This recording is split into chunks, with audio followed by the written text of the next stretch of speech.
Здравейте, драги зрители! Майката на трите отвлечени български деца в Швеция. Трафикинг, организиран от учрежденията на Северо-западна България, община Монтана и Драганица и община Odeva, Северо-западна Швеция. Hej, kära tittare, mamma till de kidnappade 3 barnen. Det är trafficking organiserat av kommun Uddevalla och i nordvästra Sverige samt kommuner, myndigheter inom kommuner Монтана и Драганица, nordvästra Bulgarien. Тук има сливане на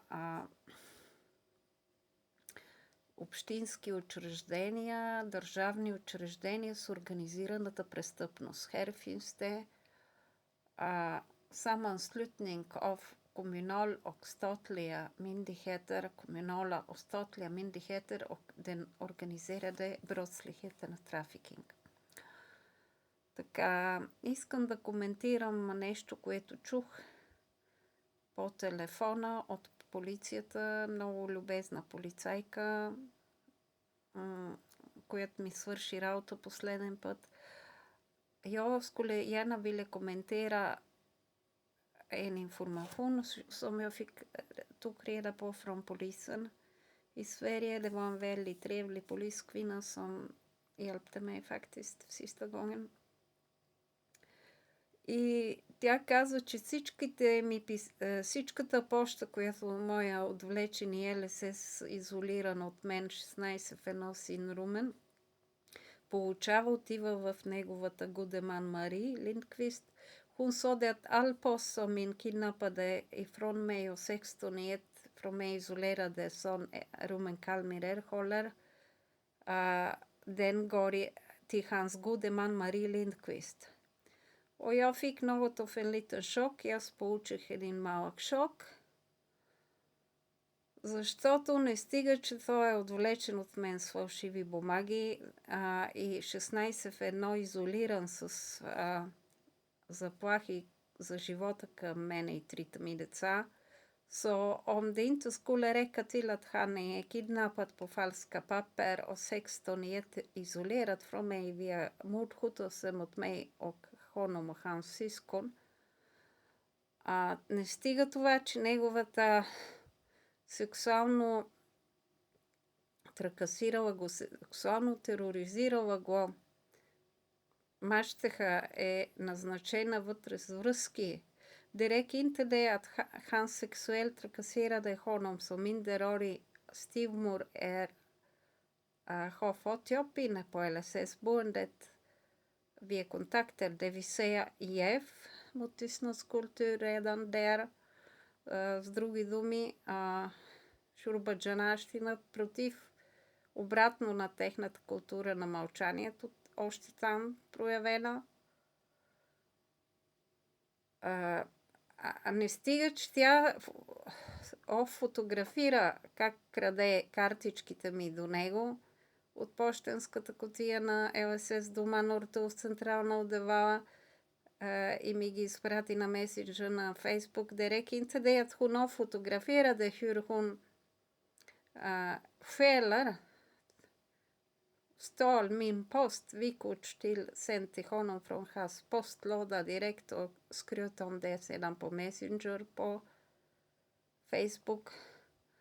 А сега и Гудеман получава моята поща. Първо го отвличат, после го изолират всячески и дори от поща.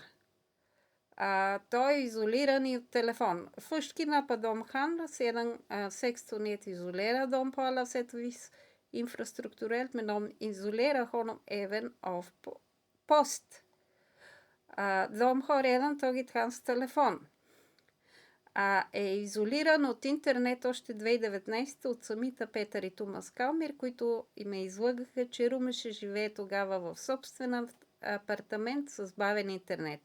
Men Rumen är isolerat från internet redan 2019 när han skulle isoleras där på LSS-hemmet Norrtull via lögn från Peter och Thomas Kalmir erhållet. Att Rumen ska bo i egen lägenhet med dålig, långsam, det vill säga internet.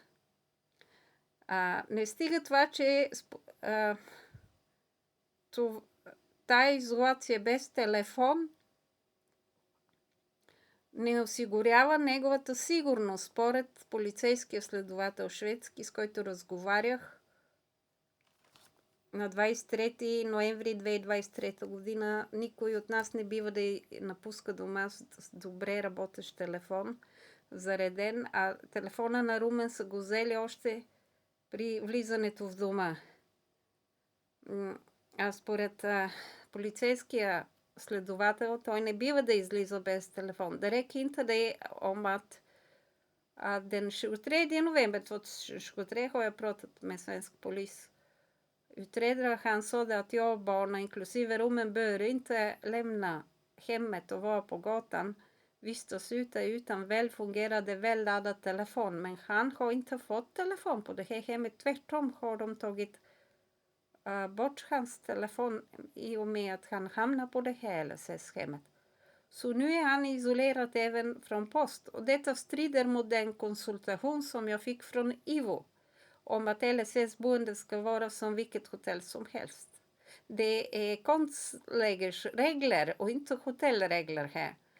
И тая ситуация, която се получава на изолация на всякакви нива, колидира, е в сблъсък с консултацията, която получих от върховните юристи на ИВО, че да живееш в ЛСС дом би трябвало да прилича на живот в хотел. Тук нямаме свободите от живот в хотел. Här finns inte friheten av livet på ett hotell. Тук имаме ограниченията на konstlagerите. Här finns det begränsningarna från konstlägren. Опитайте се да ме убедите обратното. Försök att övertala mig det motsatta. Hej då, до чуване.